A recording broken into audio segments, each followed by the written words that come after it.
Hi there, Coach Sage, Canaday of SageRunning.com here with another training talk. Today we're going to talk about cracking 10 minutes for 2 miles, or about 3,200 meters. Technically it's 3,218 meters, but for you young whippersnappers running in school in the US, usually run 8 laps on a 400-meter track. It's 3,200 meters. We'll call it the 2 mile. But also for any runner that wants to crack that kind of level, you usually have to be in at least sub 17-minute type of 5K shape, if not closer to low 16-minute 5K shape, as well as bare minimum speed of 445 per mile, or probably if you're in high school, at least a sub 440, 1600. Maybe you're in the 430s in the mile. You could think about stringing 2 459s back to back, but it depends on genetics a bit and talent. I didn't crack 10 minutes for 2 miles until I was a sophomore in high school. I was fairly close as a freshman, and I had run low 16 minutes for 5K that fall my sophomore year, but I was training about 35-40 miles a week, or 50 to 60K per week, and I had a good base. Did it in track.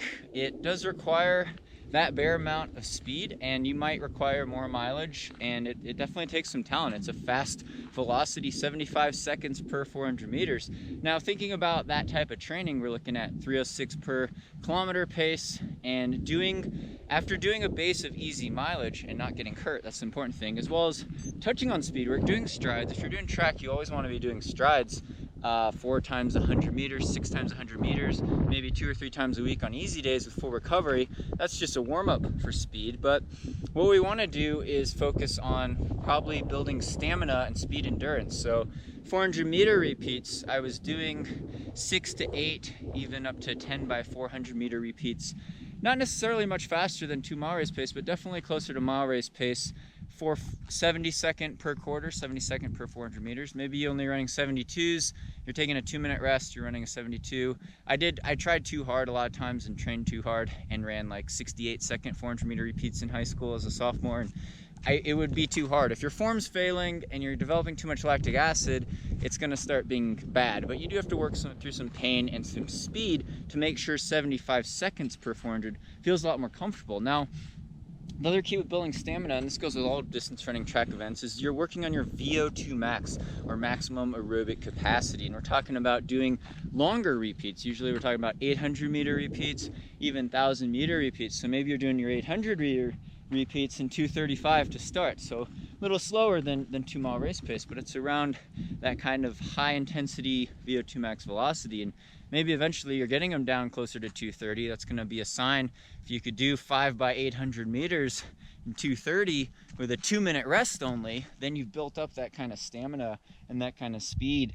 And even 1,000 meter repeats, even if they start out at 3:15, you're working them down to 3:12, maybe you're working them down to 3:10 with a 2-minute rest. That's even a better indicator because it's a longer repeat. But you can't overextend yourself. You might need a mix of some 200 meter repeats as well in 35 seconds down to 32 seconds, something like that, 12 by 200 meters. But it depends how you respond to the training. Other things to build stamina besides just the easy pace mileage would be lactate threshold or tempo run workouts. And usually for track runners in high school and people racing the 2 mile, you don't need to go as far. It's a tried and true Jack Daniels 20-minute tempo run. I got the pace pulled up right here. If you're running 5:40, if you're running just under 6-minute mile pace for a 3 mile tempo run, maybe you're doing 3 miles in about 18 minutes at 80% effort, 85% effort, that's going to build really good stamina for transitioning to faster 2 mile running, 3,200 meters on the track. But you need that kind of 5K fitness. It's still a very aerobic event, and the interesting thing is you get a mix of faster, speedier guys that maybe are more milers, 800 meter runners who can move up and still crack that 10-minute barrier. But then on the other hand, you get more of the 5K cross-country specialists who, like me in high school, were kind of slower at the mile but could still hold their own at the 2 mile because it's very closely related to 5K. And then, of course, you have the difference between cross-country versus track. Some people are just a lot faster on the track, on the smooth surface. Some people, like me, were better in the mud and grass on hills and stuff like terrain like this.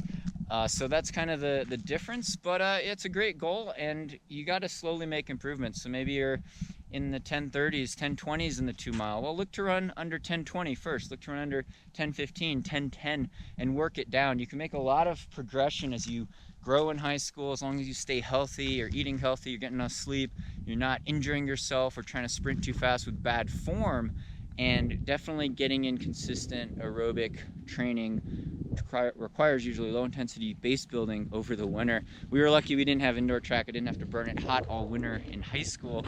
When I did, I actually ran worse and slower outdoors. And the same thing happened in college a couple times. I would try too hard and set my PRs. Some of my PRs came on indoor track. So it is tougher if you're in a state that runs a lot of indoor track and you have to balance that, because in reality, it's much like cross-country season. You're building base all summer for cross-country season.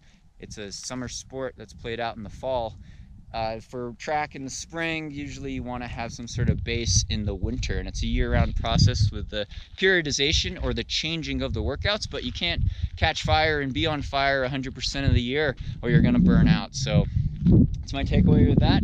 Thanks so much for subscribing on here. Be sure to stay tuned for more training talk topics, and comment below for other training talk topics you guys would like to hear about. Vote up the top ones. It'll get my attention. Let me know how you're doing. Thanks so much for all your support, guys. Be sure to subscribe on here. Check out our training plans, 5K all the way to 100 miles, sagerunning.com.